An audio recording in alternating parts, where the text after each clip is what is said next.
Good morning again. I'm so sorry about the delay of this session, but welcome to the most tasty session of this conference. We will talk about tea and tourism, and we have three papers to discuss. The rules, you know the rules, we have around 15 minutes. And because of the delay, I think it's the best to open questions in the end of the three presentations, okay? The first presentation is about creative tea tourism, and we have the Professor Lee to present her. Okay. Okay, thanks very much. And I'm really happy to be here this morning to talk about creative tea tourism. Okay, so here's my agenda. I'm going to be very brief because I look forward to lots of really great questions from you. So I'm going to talk first of all about tea tourism and creativity, just a little bit to connect those. And then I will compare creative tourism and tea tourism as forms of tourism. I'm going to define creative tourism. And then I have two nice little case studies for you. One from Wazuka in Japan and one from Doi Pumen in Thailand. And these are both tea villages. And then I'm just going to make some observations and conclusions.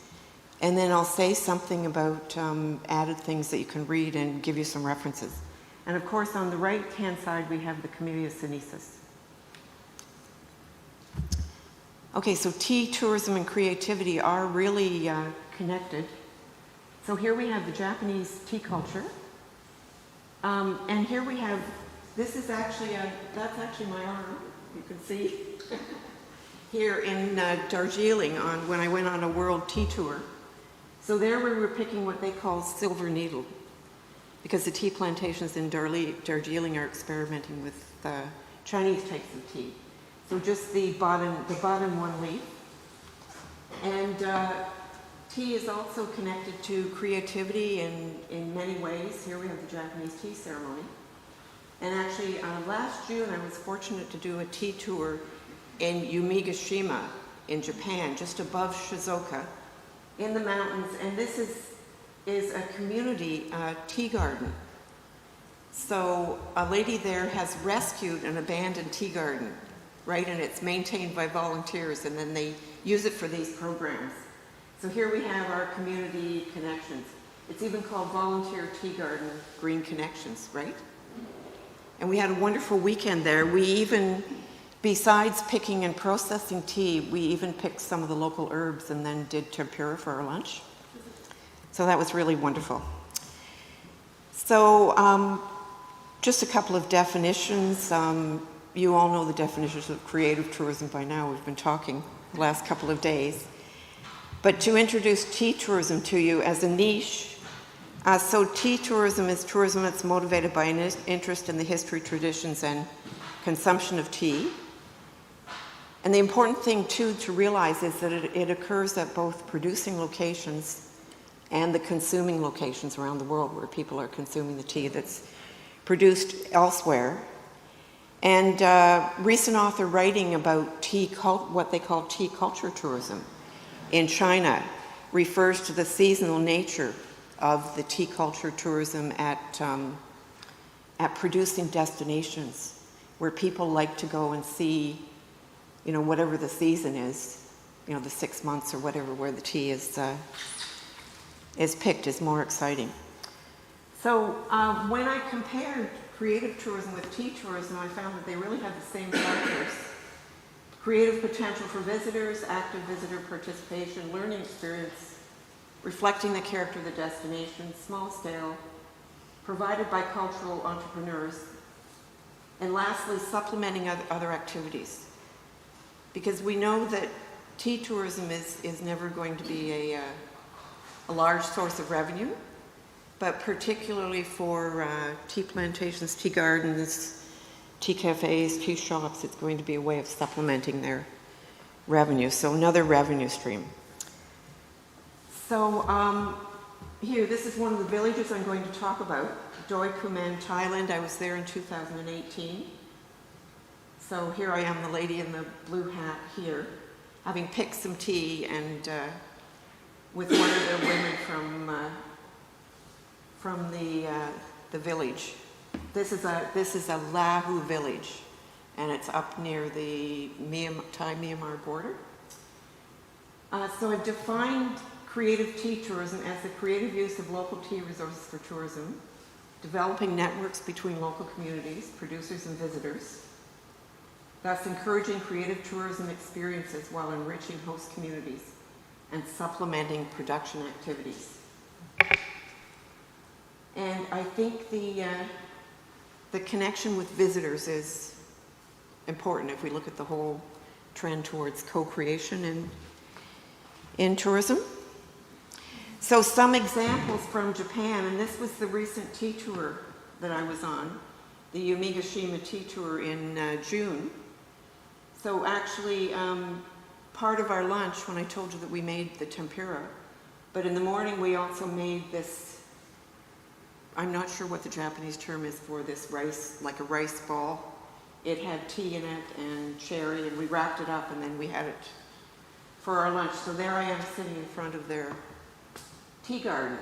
So that is one example, Yumigashima tea tour, that I would say is creative tea tourism. So it was a tour with tea picking, processing, tea gastronomy.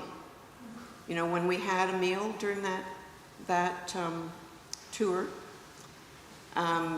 every dish had a tea component.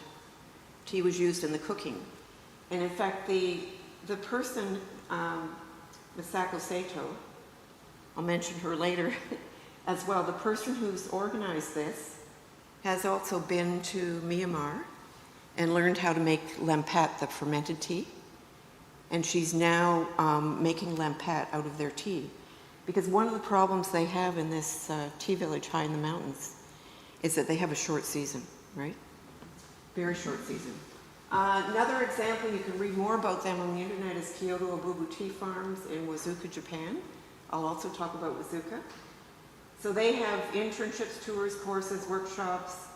They have virtual tea events where they actually, they'll send you the tea and then you can, you meet online, it's maybe a live event, you're getting to meet the farmer who made the tea.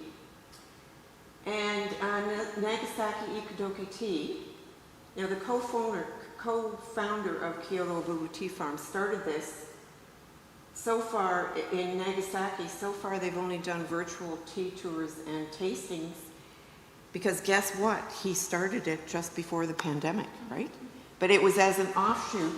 He hopes to replicate this Kyoto Obubu Tea Farm's kind of social enterprise model in about 6 or 7 places around Japan, but I'm probably getting sidetracked and saying too much.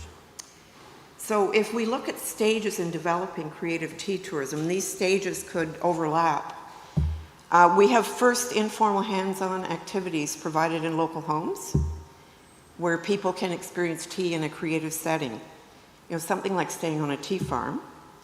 And secondly, we have creative tourism activities that are added to actually attract people to the destination, and this would be such as festivals, events, tours, courses. A third would see a broadening of the activities where, as a part of tourism and the creative economy, where more intensive learning activities are offered. For example, just before the pandemic, I spent 2 weeks in Wazuka, living there and learning about tea with 15 other people. We had 30 different sessions. But you can ask me about that at lunch or whatever, I'll tell you all about that. And fourth would be relational tourism through peer-to-peer networks and co-creation, and that's where more formal entities would be formed. So I just have 2 little case studies. So here's Wazuka in Japan. So rural tea, can you pass that tea bag down here? This is one of the teas that I brought for Irina from Wazuka. So it's a rural tea producing village. It's in the Uji Kyoto region that produces a large percentage of Japanese tea. And here we are on the tea course I just mentioned, myself in the middle, tea person from Singapore. And you're going to see this lady again later because she's the tea farmer from the Doi Pyu Men, from the tea farm I'm going to talk about in Thailand. So what's happened in Wazuka is, besides the Kyoto Obubu tea farms, is small-scale entrepreneurs have opened accommodations. Some of them are tea farmers that provide creative tea tourism experiences. They have an annual tea festival.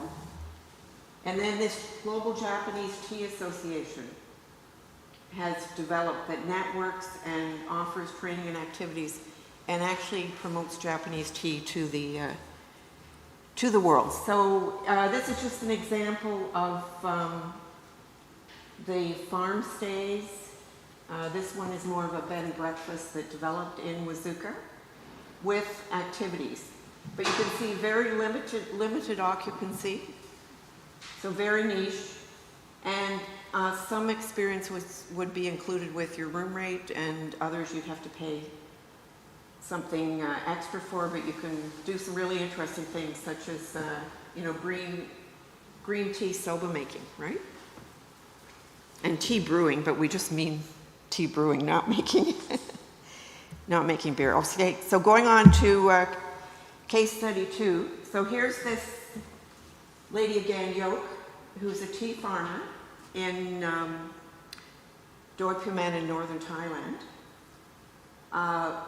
But she was also, at the time that I visited there, she was operating a community-based tourism program with houses in the village, and also a small hotel which is linked to their culture.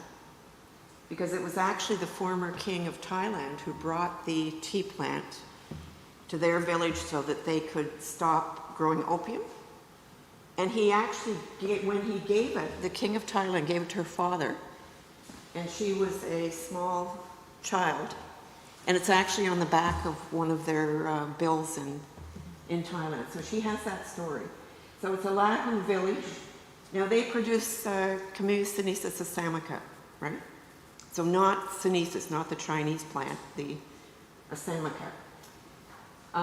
And what we managed to do in the short time that I worked with her is that she had community-based tourism. She had a tea company, Apa Tea. She had a hotel with accommodation, food, and an exhibit.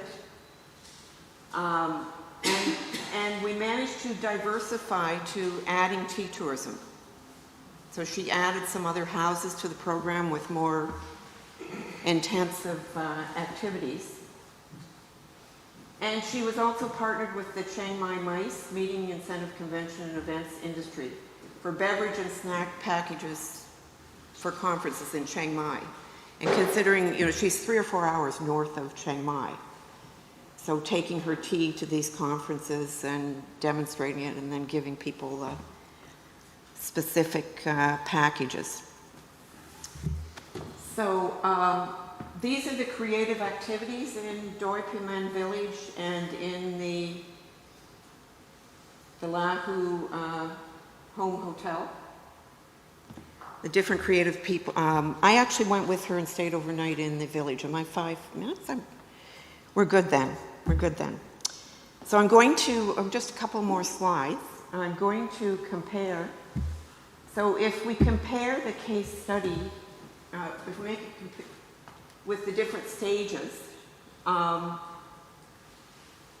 think that Wazuka is actually, in Japan, is actually further along. Now they're also closer to, because they're in the Kyoto region, they're within, 45 minutes of Nara, for example. But Wazuka has, you can see, more sophisticated activities, festival. They've actually expanded to a global audience, right? Whereas in Doi Phuman, they are doing what I would call creative tea tourism, but it's more of it's still locally and regionally based. So that's just to say, when you compare them, that they're not that far ahead. Here we have a picture of the Nagasaki Ikadoki tea. So I have visited and spent quite a bit of time at Wazuka and some time in Doi Phuman. I've only been with these folks online because of the pandemic. But in conclusion, You know, I think creative tea tourism provides opportunities to develop tourism at tea-producing locales. So connecting with consumers, which is important. Networks are important. And producing, this is an observation, that producing communities are turning to creative forms of tourism to address challenges in their traditional tea and tourism industries. Because particularly in Japan, tea farmers are retiring and they're just leaving their fields, right? So we need to encourage more young people to get into tea farming. So a limitation of this presentation is the focus on tea-producing locales. So future research should use the creative tourism theories and methods to look at tea-consuming locations. So if you want to read more, November 29th, the Routledge Handbook of Tea Tourism will be published. And it is, the first chapter is already available as a free read on Google Books. So it was edited by, I was the lead editor, along with my colleagues from Sri Lanka, Japan, and Taiwan. So there are 32 chapters. Chapter 32 is about the Azores. And Jose will be speaking, I think tomorrow in one of the virtual sessions, right? 69 authors. So, and practitioners and academics, so not just academics.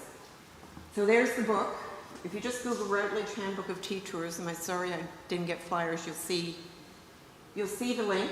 And if you want to read more, Masako Sato wrote about Yumigashima, about the tea tours and her work with the volunteer tea garden there, revitalizing the region using tea tourism.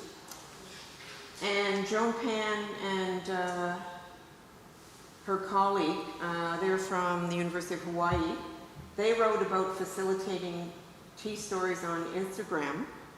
So they wrote about Nagasaki Ikodoki tea and they compared it to another virtual tea. So just one more slide. These were the references just for the presentation. And please feel free to ask questions and contact me because I look forward to a continued conversation.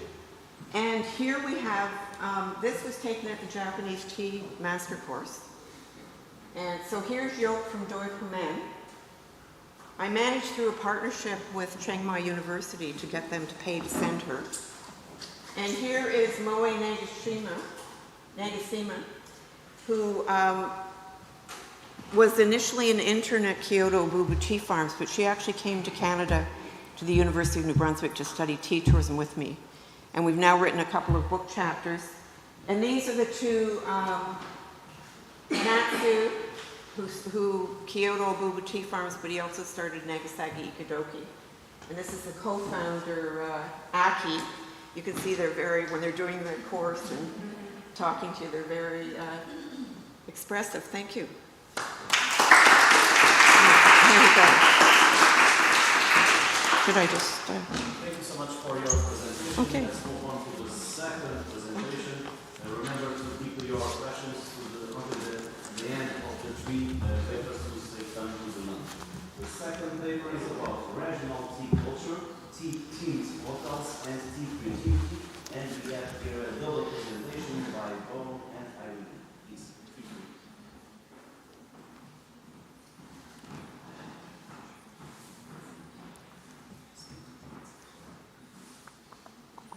Good. So, ladies and gentlemen, dear colleagues, welcome, good afternoon. It's a pleasure for us to present today one of the most spectacular topics. It's about tea. We are speaking about regional tea culture, tea-themed hotels, and tea creativity. We will have a short introduction of 30 slides, and afterwards we will talk about tea. It's exactly like Fellini, and the currently only UNESCO awarded East Frisian tea culture. If we speak about we, first it's Dr. Irina Weber from Slovenia, She is passionate about sociology and anthropology. And it's me. My name is Hartwig Bohne, coming from Germany, working mostly for hotel management, but in the other time of the week, I'm passionate about tea. And we both are part of the European Tea Culture Research Circle. It's a community, it's an association of, let's say, 18 to 20 people focused on European tea culture, mostly consumption, but also, and therefore for us it's a pleasure to be here, seeing the European tea plantations and European tea production. So that's for the background as an introduction. What we will speak about is more about regional tea heritage and the triangle of tea, hospitality, and arts in different comparisons between Asia and Europe, but also to connect these topics with heritage culture. We start, and you will see several examples from Asia, and of course we will connect this and compare this with topics from India and later on with ideas from Europe. One of the biggest differences is in Asia and India we have hotel concepts which are focused on tea, the plant, the consumption, the color system of a hotel, for example. But in contrast, in Europe, we drink a lot of tea, but unfortunately, in the hospitality industry, we don't see any, let's say, fully equipped concepts based on tea. So this is already one big difference. But nevertheless, we are in Europe, so of course for us it's interesting to analyze more the background and maybe also to support those who are interested to develop those concepts. So this is an introduction while we are focusing on hotels, tea and arts. And one of the most interesting aspects there is the connection of tea and Fellini. And for this, Irena is talking to you. Okay, it's fine. Okay, I'll get into why tea is exactly like Fellini. I'm sure you've never heard of it, did you? Anyone heard of what? Yeah, I'm sure you didn't, because I came up with it. So I'll talk about it in a minute. This is a tea travel set that I travel with, and I also brought some Japanese green tea, so you can compare it from the one we got yesterday from the Azores. They are both green, but you can see the difference. So all of this set fits neatly into a suitcase. That was bought in London, but it's made in China, of course. It's classic Gaiwan. Now, of course, because this is Chinese porcelain and it's Chinese Gaiwan. Okay. And I bought some the samples of tea. The tea was offered to me when Lee came, so that already opens the idea I want to talk about, and that is dialogue. What do I mean by dialogue? I rely on the notions of dialogue that come from analysis of classical novel by Michael Bakhtin, philosopher of language. The starting point is that the dialogue is never just binary or oppositional, but it's always at least triadic, like in the language. So it's an utterance, response, and the relationship. And the relationship is the one that's the most important. So here we've got, for instance, the relationship between the hotel management, hospitality, and I come from anthropology. So I'm not organized like these two are, Lee and Hartwig, and so Hartwig made it in mentioning Fellini 3 times before I actually get into it. So for Bakhtin, the dialogue is multi-layered always, what we bring into it from our cultural backgrounds and so on. So this relation is the most important. And also I'm interested in multi-layered cultural exchange not appropriation, but exchange and borrowing.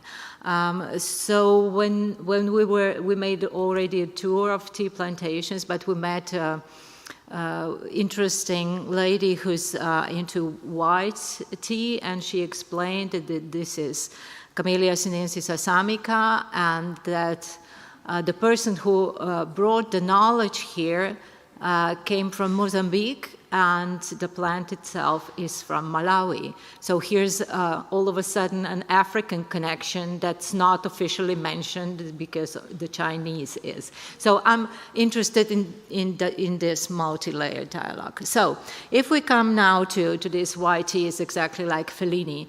A few years ago, I've seen a film at the Art Film Festival in Ljubljana. It's called Every Day a Good Day. So it's an art film entirely about tea in Japan. And surprisingly, it starts with the sentence, when I was 10 years old, my parents took me to see La Strada by Fellini.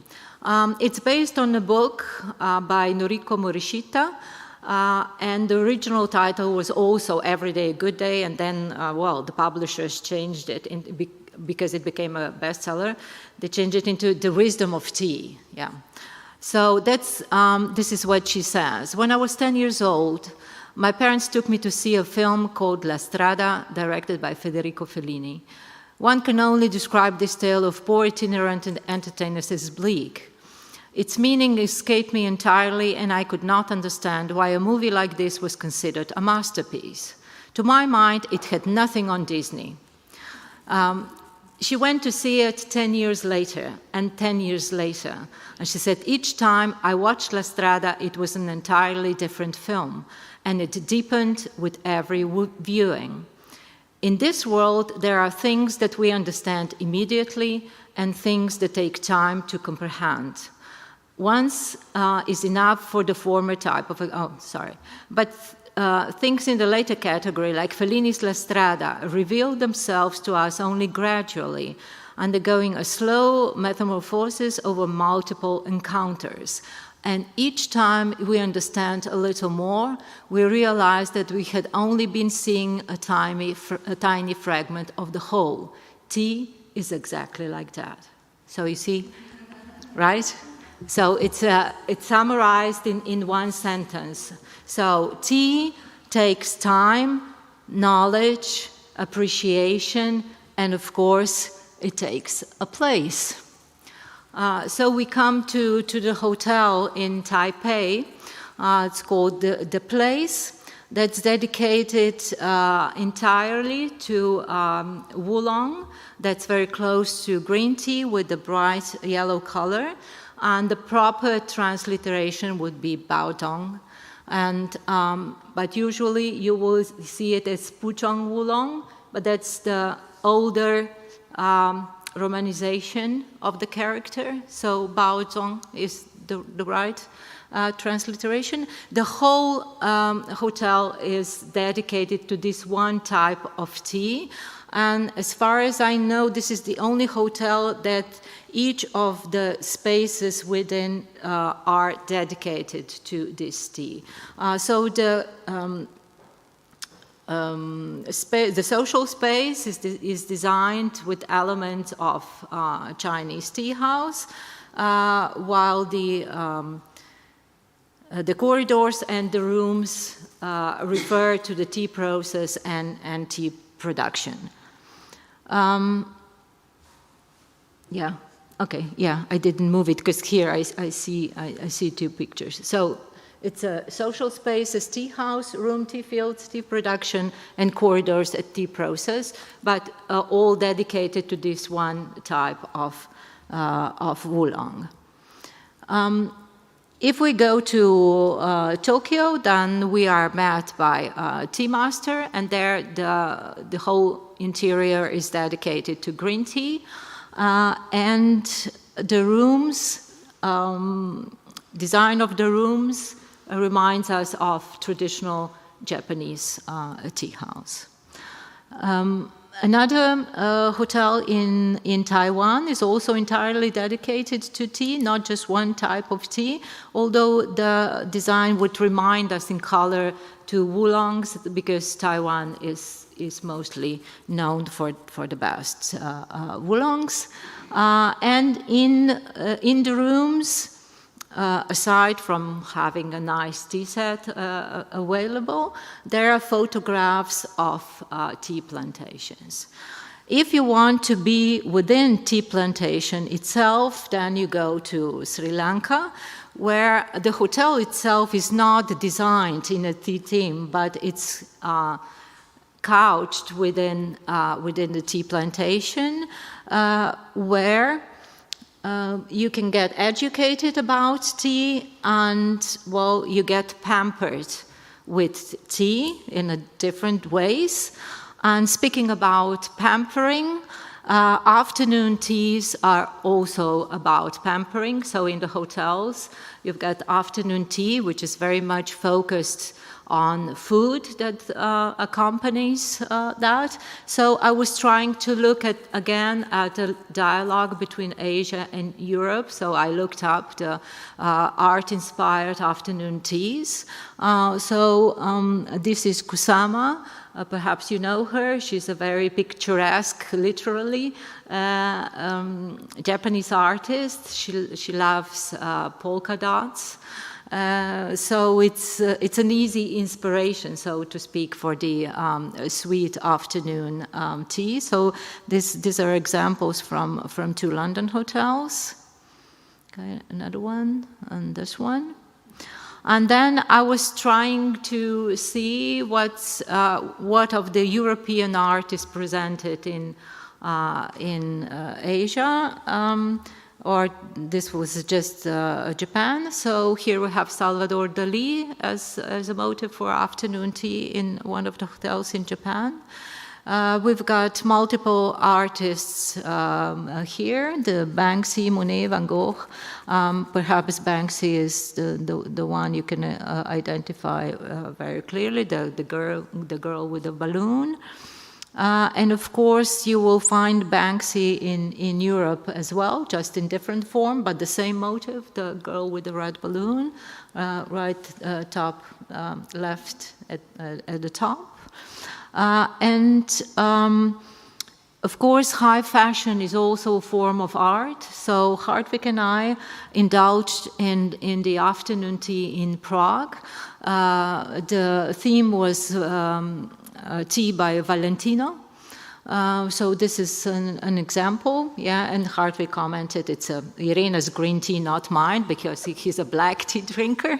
So yeah, that's my point of view, 4 seasons in Prague, overlooking the landscape of Prague and a detail of salmon, caviar, and cheese on a cracker. So that's Valentino, and yeah. So continuing on this, you see also the culinary topic, which we are including in every tea presentation. So coming from the afternoon tea, the last topic, and also a very important one because it's unique worldwide, it's the UNESCO awarded East Frisian tea culture. Maybe some of you don't know where East Frisia is. It's in the northwest of Germany, directly at the border to the Netherlands. It's a small region, but for Germany it's an important region because it's the region with the highest consumption of black tea. East Frisians are holding the world record in drinking black tea because they're drinking 300 liters of strong black tea per year per person. So they have the world record. They are drinking more than any British, any Irish, any whatever. And they are not drinking any tea. They are drinking the original East Frisian tea blend, which is trademark only if you blend different types of tea, minimum 50% Assam, in the region of East Frisia. And in addition to this, and there we have also a connection to our art topic, normally they are drinking this tea from 2 different porcelain sets. They are called Dresmer. It's an old German dialect called standing for the city of Dresden, because they referred producing fine bone china porcelain to Dresden because they thought Meissen porcelain is coming from Dresden. So still today they are using this pattern, so either the Frisian rose, which you can see on the porcelain, or a certain blue-white pattern with a straw flower. And this tradition to drink strong black tea 5 times a day in this structure, so there's a certain order of drinking black tea if you are, let's say, a typical East Frisian. It's either showing their pride, but also their social impact on gathering, on meeting, and on keeping, or let's say, taking tea as an initiative to meet and to sit together. This tea is one of the USP of this region. They founded 3 different tea museums for celebrating tea, tea history, and heritage. And the historical background is also a symbol for the tradition and the heritage of the entire region, because the tea came from Dutch traders who wanted to make trade with the Prince of East Frisia. And as the prince was very happy to have another drink than beer, he introduced this within the royal family, and later on it got the normal, the usual daily drink for all East Frisians. So for them it's much more typical to drink tea in every business meeting and every private meeting than if you're going to the middle of the south of Germany, where normally there are different drinks, the normal ones. So here you can see the second pattern, the blue-white with the straw flower. And in addition to the 5 times per day drinking black tea, the second important rule or regulation is there's a certain order of drinking East Frisian tea. And if you follow this order, you first put a big piece of rock candy in this typical porcelain, then you pour the tea, and afterwards you add cream, counterclockwise with a certain spoon. You will never stir the tea, because the idea of this is, if you drink it, you first should taste the cream, then the tea, and afterwards the sweetness of this rock candy. So only tourists who do not know how to behave correctly, they would stir it. So whenever you are doing a creative training in East Frisian tea tradition, first you will learn you do not need the spoon, you only need the spoon at the end, because the host will refill your cup every time, and you are allowed to use the spoon only to signalize, okay, thank you very much, 3 cups of cream, sugar, and tea is enough. Then you take your spoon and put it in the empty cup, not before. If you do it before, then every host in East Frisia will not be happy about your behavior. So, if you do this tradition, ceremony traditionally, you should be careful, and you should have a big volume and, let's say, a good appetite for cream, sugar, and tea. But it's delicious. I can recommend it, and you see also there are typical Frisian delights. So there are Frisian cookies, and there's a special recipe for a Frisian cake, also very rich. Because one idea behind is to replace a lunch or a dinner by this East Frisian tea ceremony. Because in former times, this region was a poor region, and the people replaced it by drinking tea instead of eating so much. Good. So this was the bridge, let's say, the dialogue between Fellini and East Frisia. And we thought about where are the most important findings and what's our conclusion for the umbrella topic, creative tourism. So first of all, we see we can use tea in a ceremony or in the afternoon to connect it to architecture, connect it to art. In many touristical relations. This afternoon in the program, we will also see how we can connect the production of tea and consumption of tea and selling tea.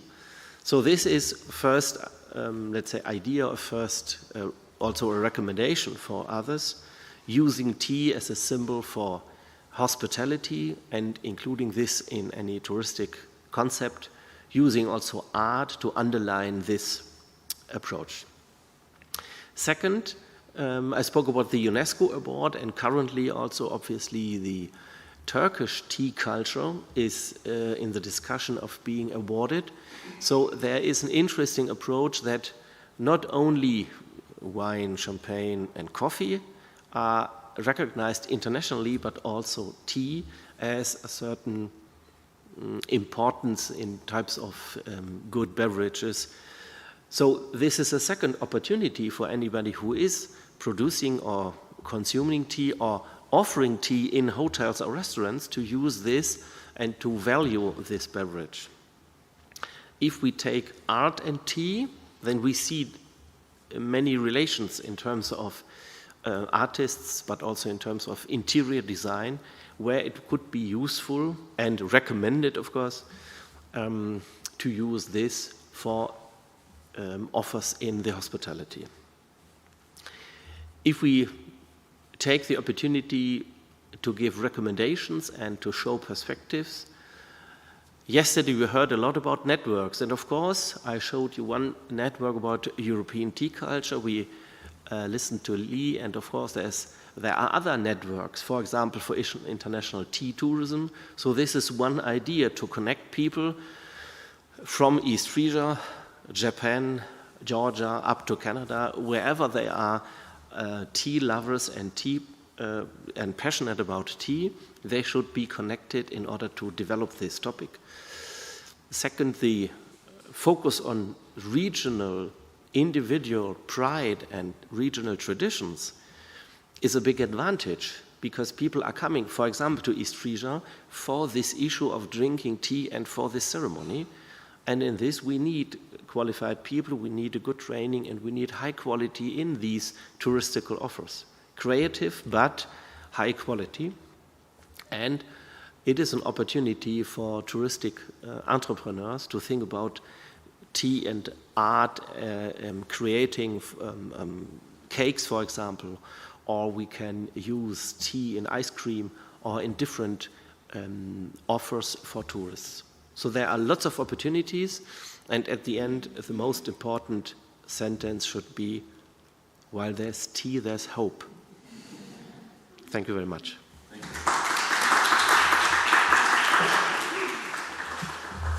Thank you for your presentation. Let's go on to the third presentation. The third paper is about the impact of Camellia sinensis, tea on the promotion of cognitive functions.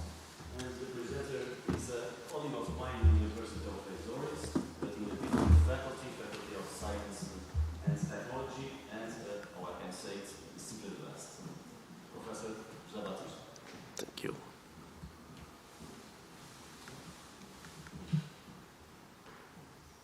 Okay.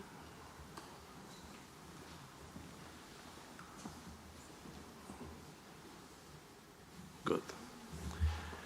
Good afternoon, everybody.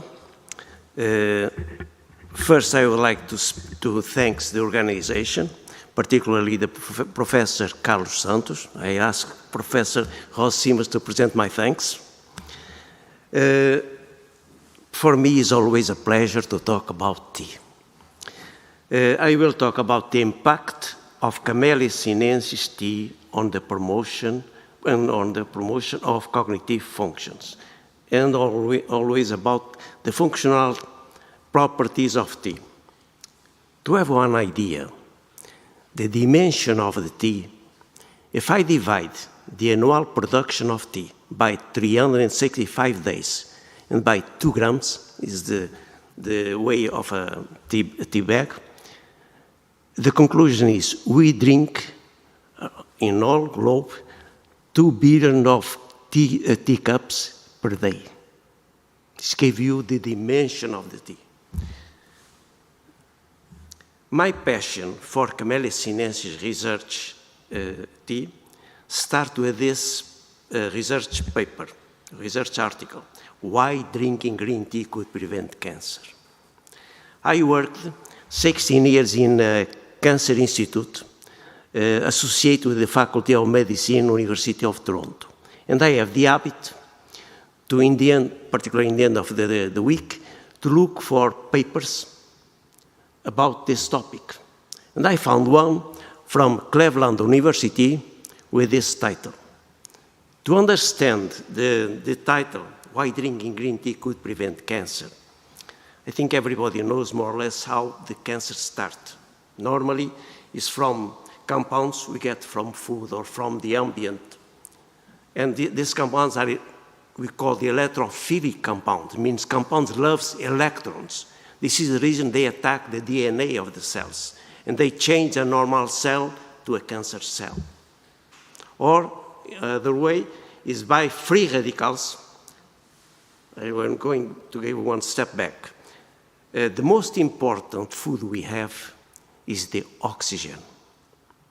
I can be without food during 1 week, but without oxygen, 1 minute, probably 2 minutes. But oxygen is very important.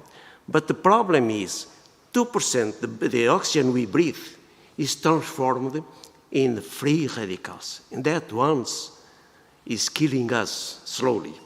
Because the free radicals attack our proteins, attack our fatty acids, sometimes make holes in black and red cells, and sometimes they can, because a free radical is a molecule, the electrons around the nucleus, they travel one in one direction, second one in the opposite direction, and they come in groups of two, in pairs.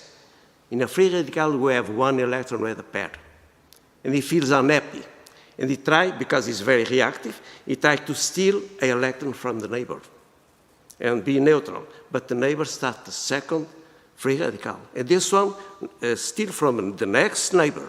And this chain reaction is so fast and sometimes can go in through the cell membrane and change and steal an electron from the main part of the cell. I mean, change the cell from a normal to a cancer cell.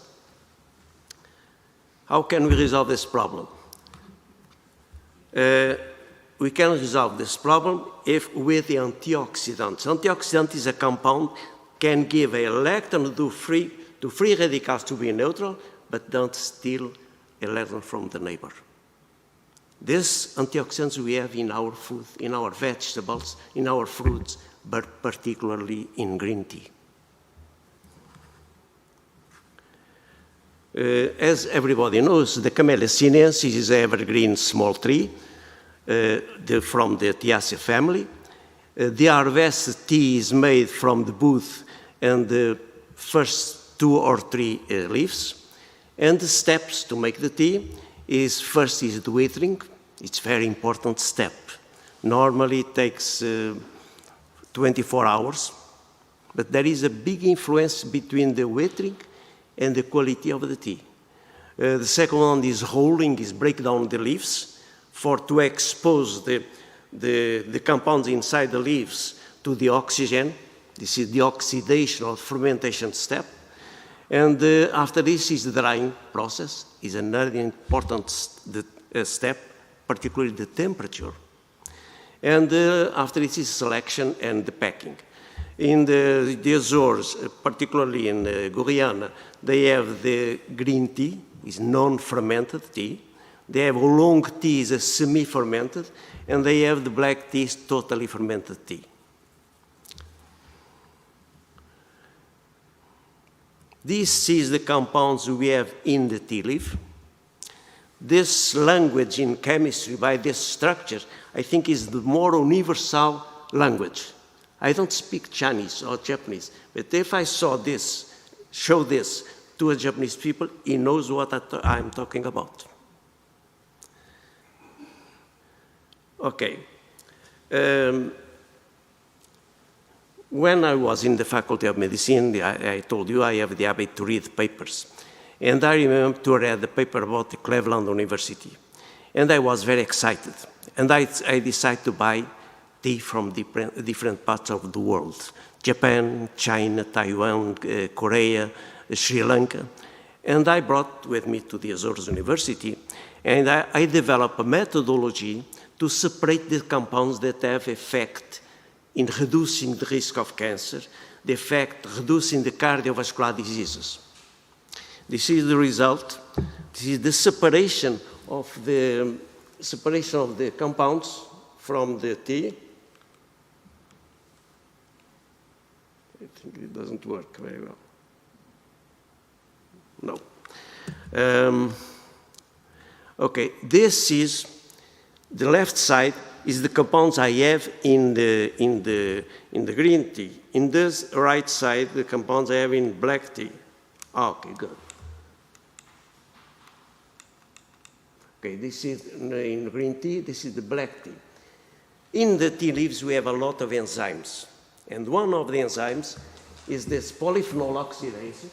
They attack this ring and they make the connection between this compound with that compound and give a bigger compound. And this bigger compound is responsible for the taste and the color of black tea. So we have this one they call catkins. I don't have enough time to explain the reason they call catkins.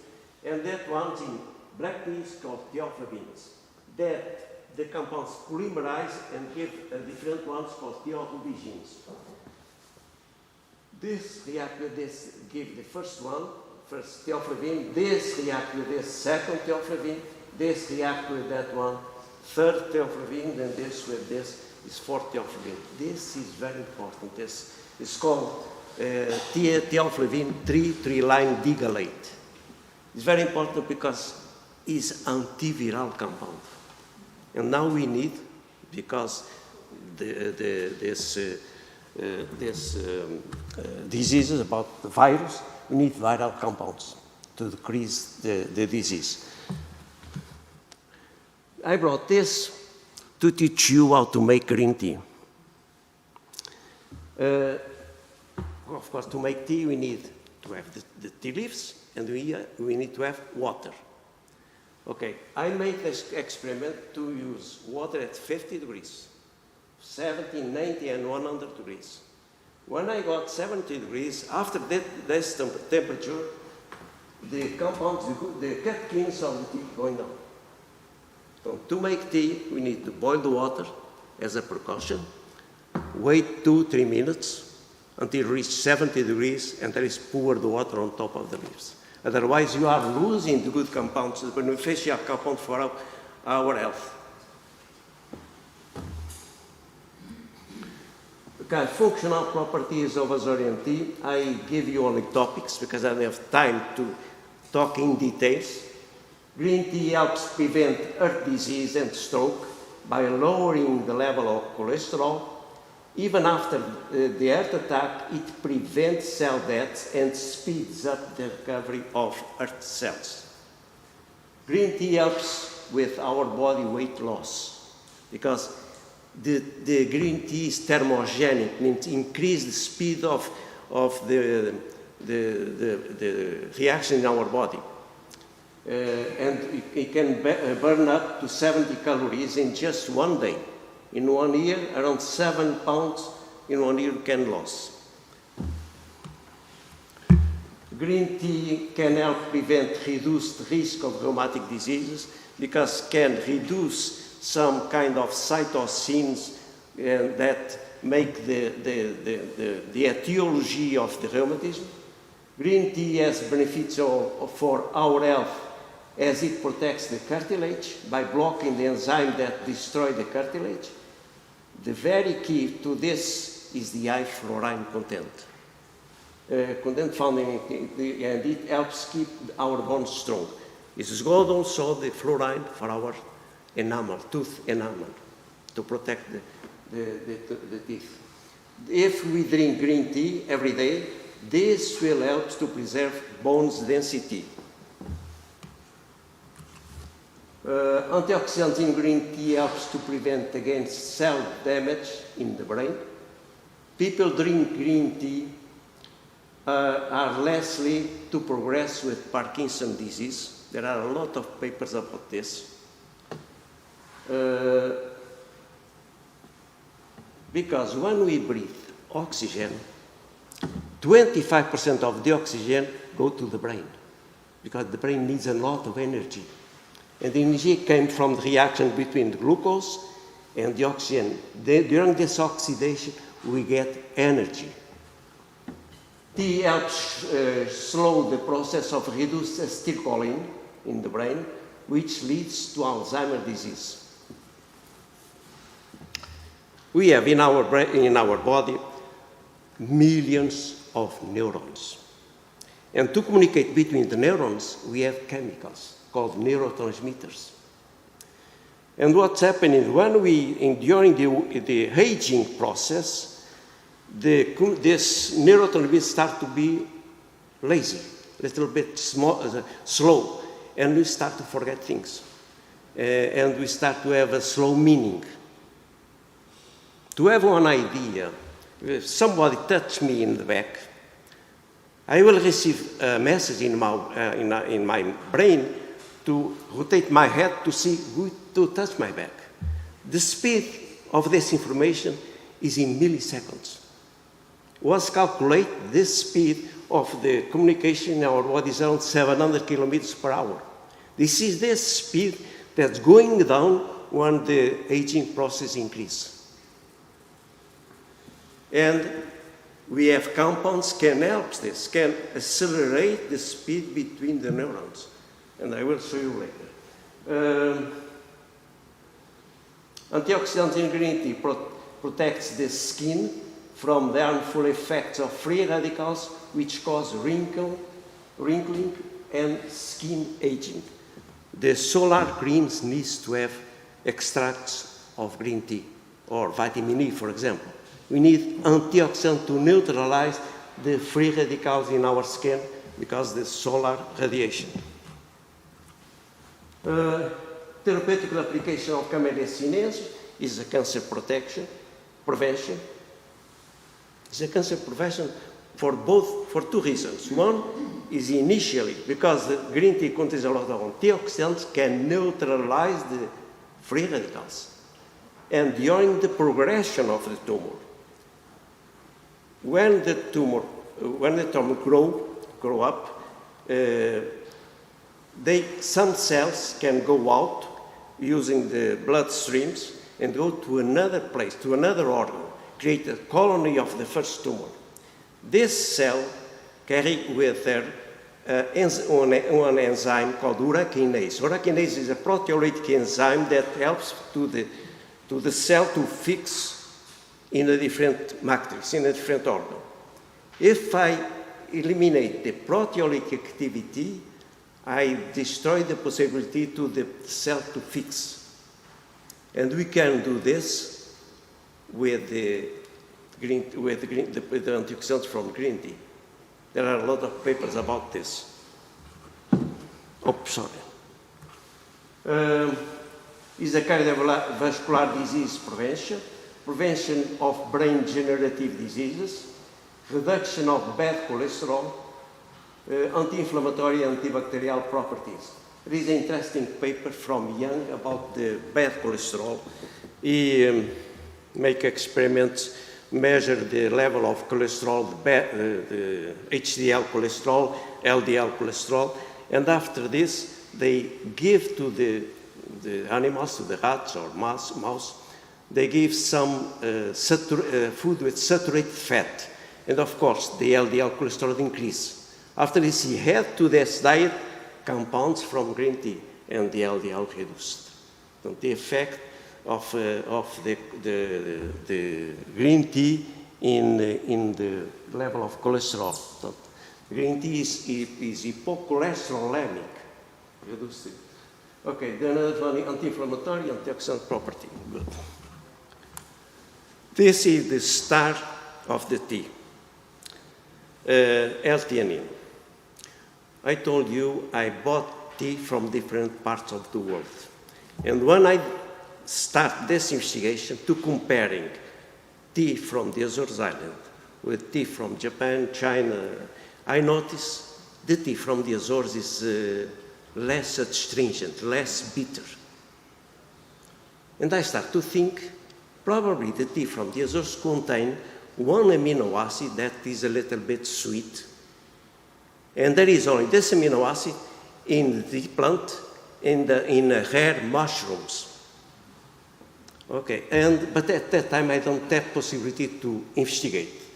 Three years later, I got this amino acid pure from Japan.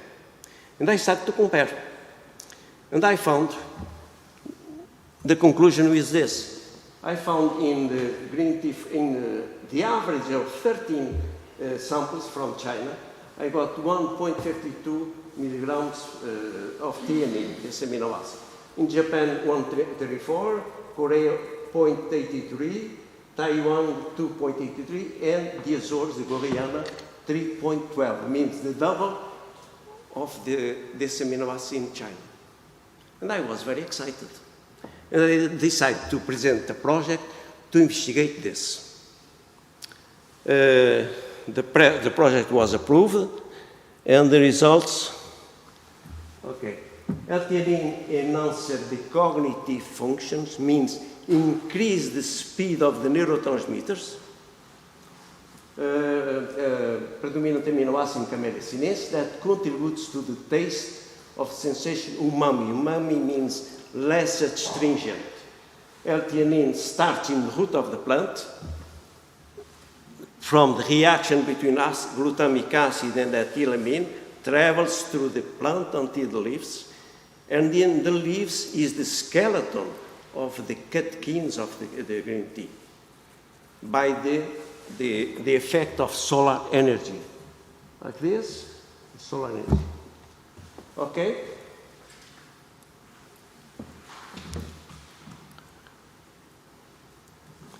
Okay, the functional properties of L-theanine. L-theanine is a psychoactive compound, neurologic active compound, means changes the chemistry of our brain, act antagonistically against the stimulant effect of methylxanthines.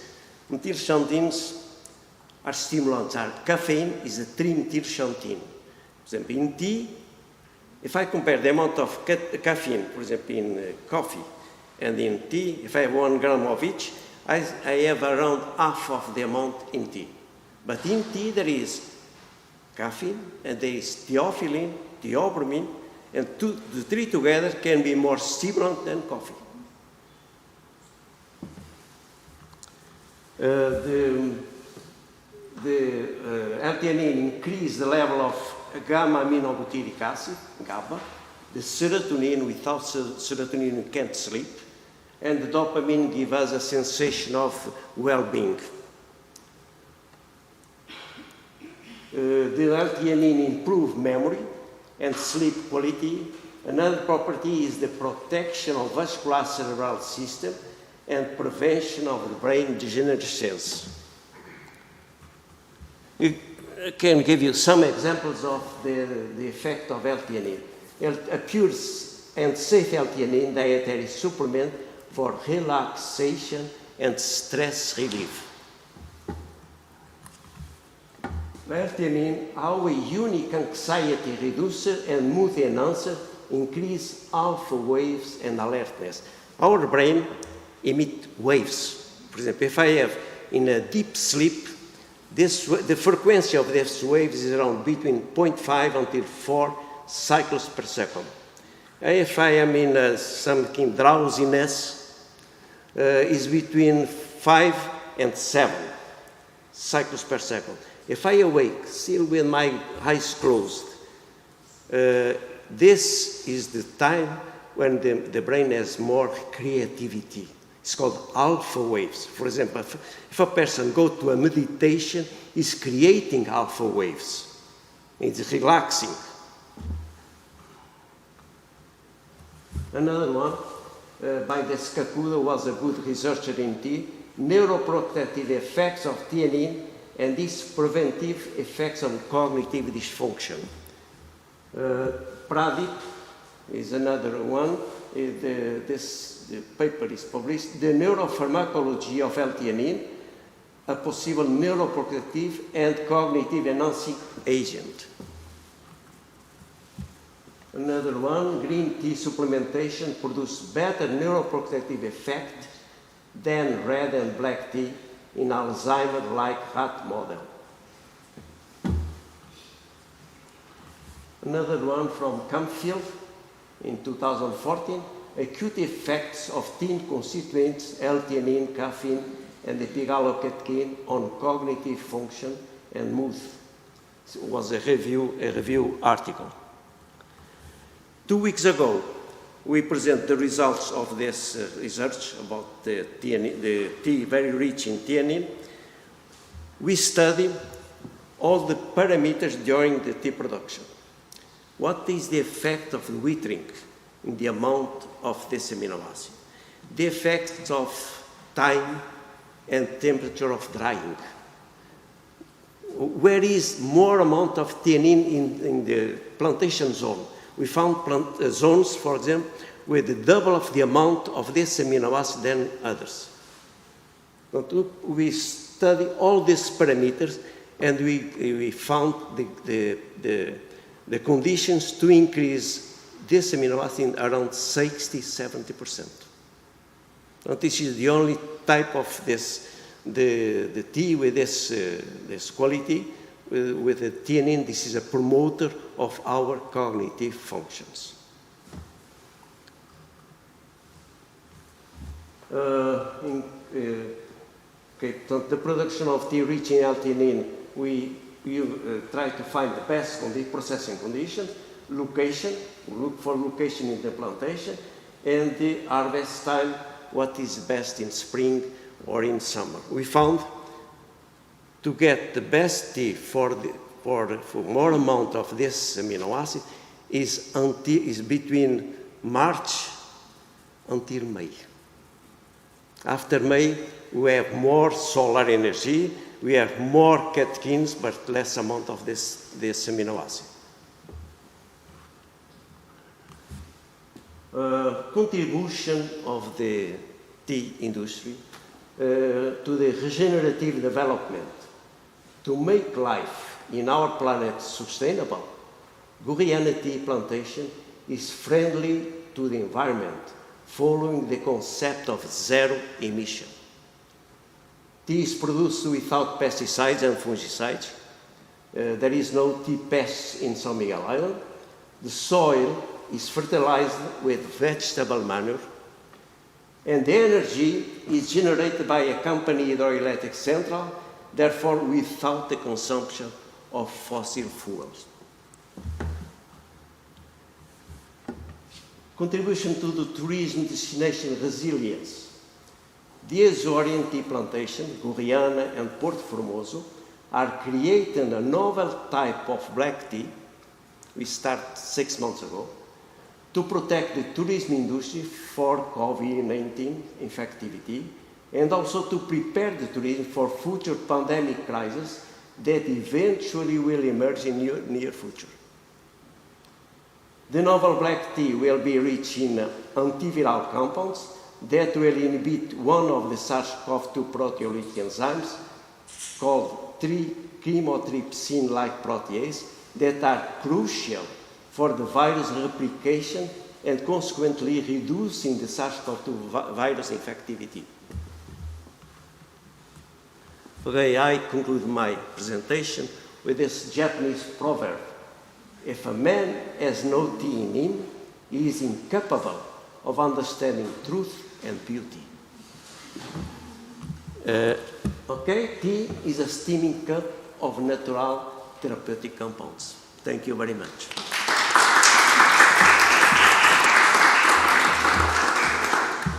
much. This is not a presentation, but it's a great lesson to us. Okay. And right now, all of us want to drink more tea. Okay, no doubt. To reach 120 years, we need to drink a lot of tea. Okay. Please feel free to ask questions.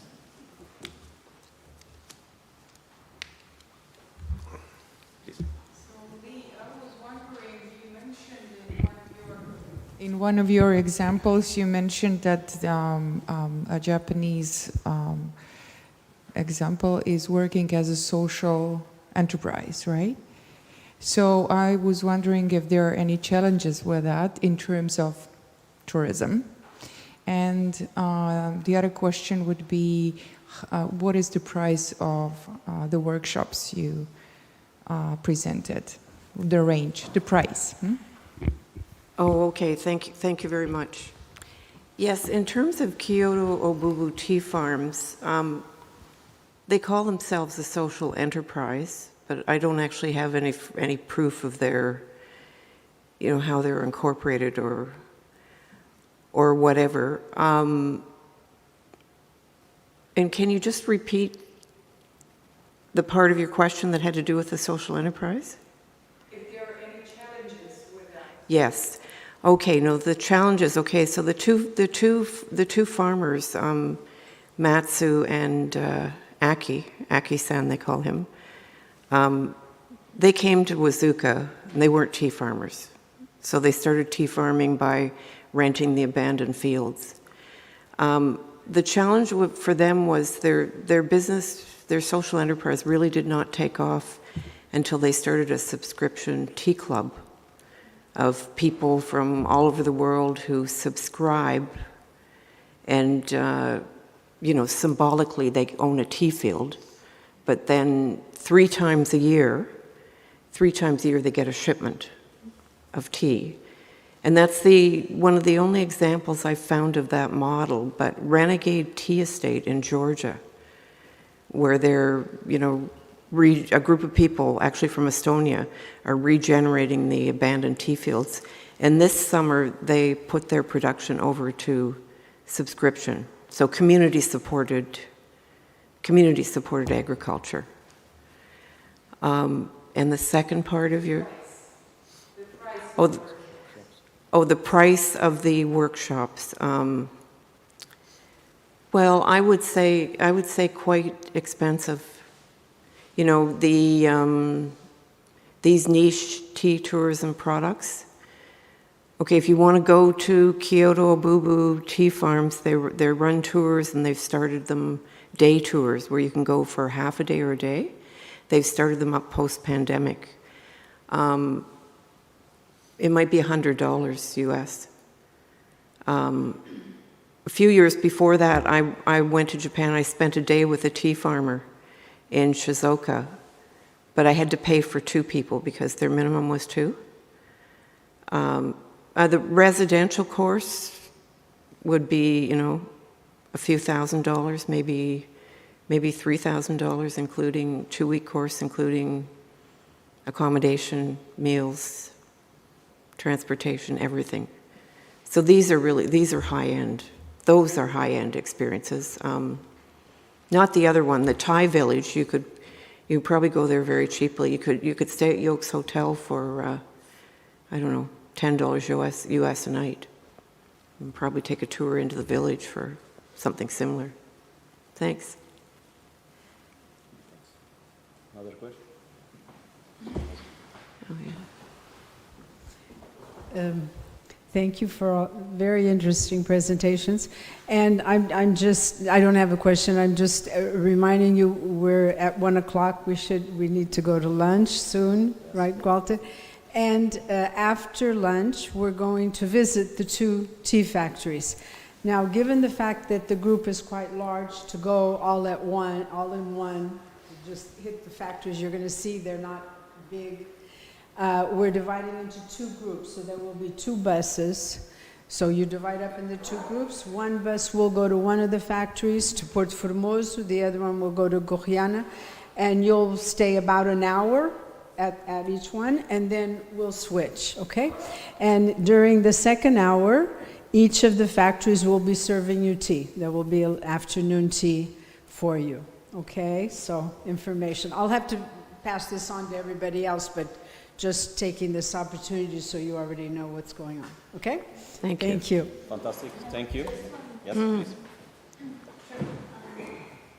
maybe we can get one question. I'm for the impressed other. about tea. It's a whole world I didn't know about. And I was wondering on the opportunities of associated production. For example, these souvenirs or these products for make tea and as souvenirs. And can you give me a glance of how the producers of the niche or the industry of tea uses this opportunity to gain money with this kind of associated production? Just how does it happen? Well, we see this, for example, this is from Goriana. So they are using this already as one. Then in all the souvenir shops here, you can see these thick porcelain, and they are producing teapots. Not the teapots, but yes, teapots and porcelain, but also the in the symbol of a teapot, where you can put a tea bag or the tea on it. So some of them are using this, and if you have other brands, they are using this. For example, we will see afterwards tea soap. You can buy some napkins with the tea plant. From other companies, if you're going to Paris and you see the big brands, Daman Frère, Mariage Frère, Cosmité, they have wonderful tea boxes in different types, different colors, very colorful. You can transfer these colors to interior design.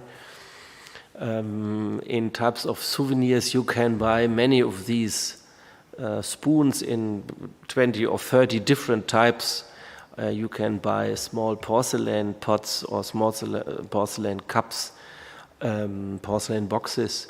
It depends a little bit on the tea company, on the suppliers for these small things, and let's say on the marketing plan of the tea companies. We saw there are big differences, and you will later see that the tea companies here in the Azores have a different approach. If you would travel to Europe or to Asia, they have other things where they say, well, we do this, or maybe we don't do this because either we don't need the money or we don't see the touristic potential. In East Frisia, for example, you can't buy, you can buy the cups and pots in these Frisian rose or the blue-white pattern in nearly all the shops, because they know, okay, the people are coming and we are providing the people with every porcelain they want to buy. It depends how good the companies are connected to their suppliers and how interested they are in transferring the brand and the idea of tea to different types of souvenirs. Can I just add? In the international tourism fairs, like in Berlin, one of the largest in the world, you get tea tasting, for instance, at the stand of Taiwan, and you get free porcelain cup with an inscription, Taiwan, the heart of Asia. That's another.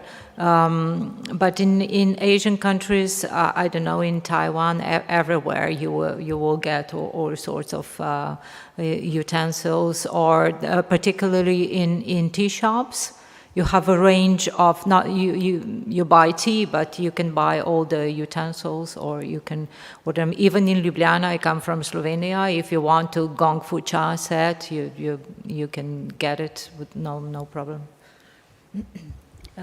Lee wants to say something. Okay.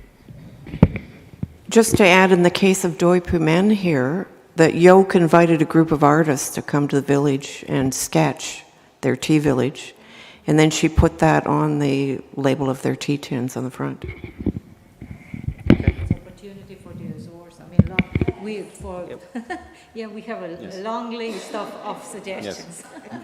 Be creative. Okay. Yeah. Well, we need to go to the lunch because we have the schedule of the bus. So thank you so much for everything. Thank you. You are brilliant. Okay. Okay. Let's go to the lunch. We just need to drink. I love to do research in tea, because it's the only one